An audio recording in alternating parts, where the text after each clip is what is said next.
Pops here. Wanted to go over a couple of different so-called exercises that I see consistently done in the gym, and for the love of your shoulders, stop doing these. Holy crap. Stop doing them or I'll beat you in the head. Start. Ow, that hurt. Why do you do that? Asshole. Shut up, pussy, and stop doing those exercises, or I'll hit you again.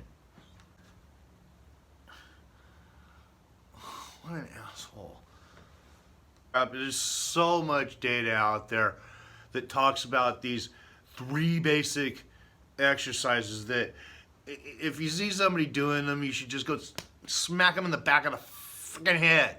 Knock it off. Don't do that shit. Stop it.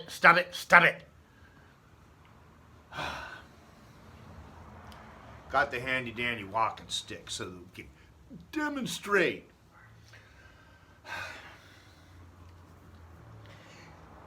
The first is the upright row, where we have somebody taking the barbell and they're gripping it fairly close and they're bringing it up as close to their chin, thinking that they're working their shoulder girdle.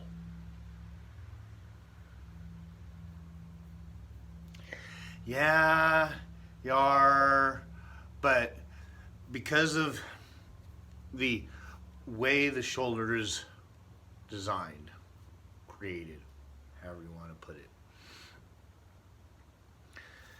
it's not meant to come back into this position. It is known as contraindicated. It puts the shoulder into an impingement. You can end up with some long-term shoulder issues by doing this.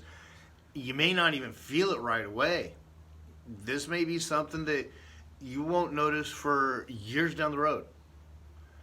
And okay, there's some people out there that genetically they're a little bit different, because we're all a little bit different.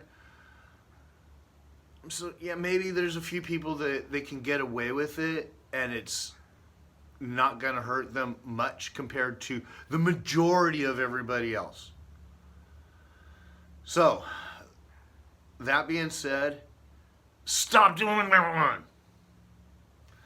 The other two are almost identical in the way they look. It's just a matter of what direction you're really having your concentric. And that is the behind the head pull down or the behind the head press. Either one of the, again, this is putting the shoulder into a position where it is contraindicated to the design and normal function of the shoulder. These are really, really bad.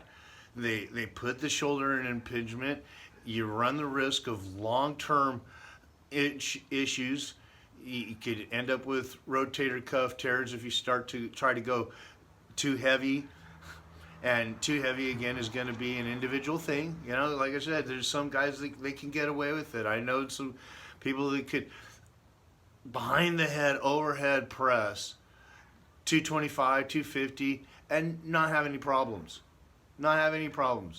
I can't do that. It'd tear me up. There's a lot of other people that are in that same boat. So, that being said, it's not a matter of whether or not this is just my opinion. This is some from personal experience, but again, there's a lot of data out there that talks about the issues with the shoulders. You want to get a bit more technical aspect on it, go to watch Jeff Cavalier on Ethylene X when he talks about some of this. I'll put the link in the description below. But ultimately, the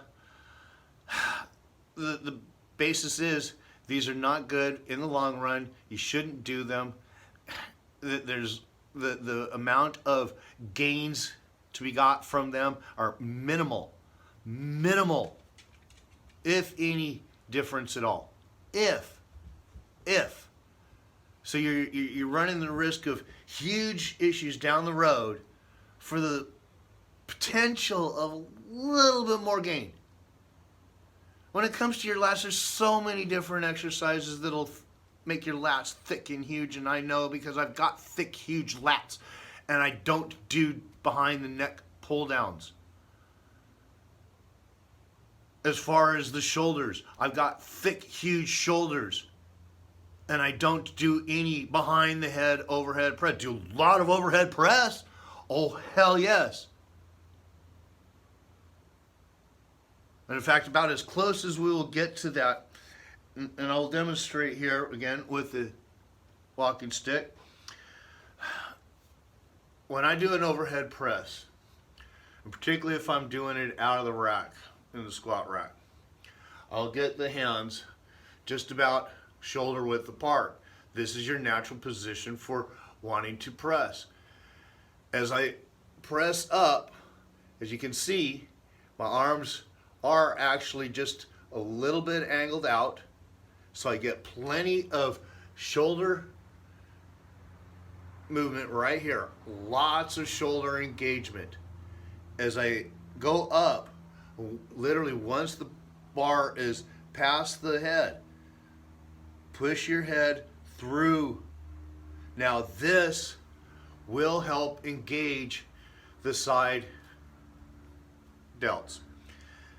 A lot of people think that, oh, but you're not getting in the rear delts, and I'm doing the whole behind the neck thing to help incorporate the rear delt. You're not incorporating the rear delts like that. The rear delts don't work that way. The rear delt is primarily for pulling the arms back. That's pretty much it. And it's as the more we're up here, and of course there's the rhomboids and the traps as well. The entire rear shoulder girdle is primary movers for pulling the elbows back. The rear delts are part of that. They don't do a lot of pushing, because when you're pressing overhead, they're not in that position to where they're actually contracting, and they're contracting, but they're really holding the ball in the socket, the shoulder. So that's about it. Take care of your shoulders. If you don't, you'll regret it later on down the road. I can assure you, everybody that's ever had any shoulder injuries will tell you the last thing you want to get is some shoulder injuries. So if you already know going in that there's a certain amount of, or types of exercise, I should say, that will actually cause long-term shoulder issues, why go there? That's it, folks. Like, share, and subscribe. If you agree, leave some comments. If you don't agree, leave some comments. Love to hear what you have to say. Bye for now, folks.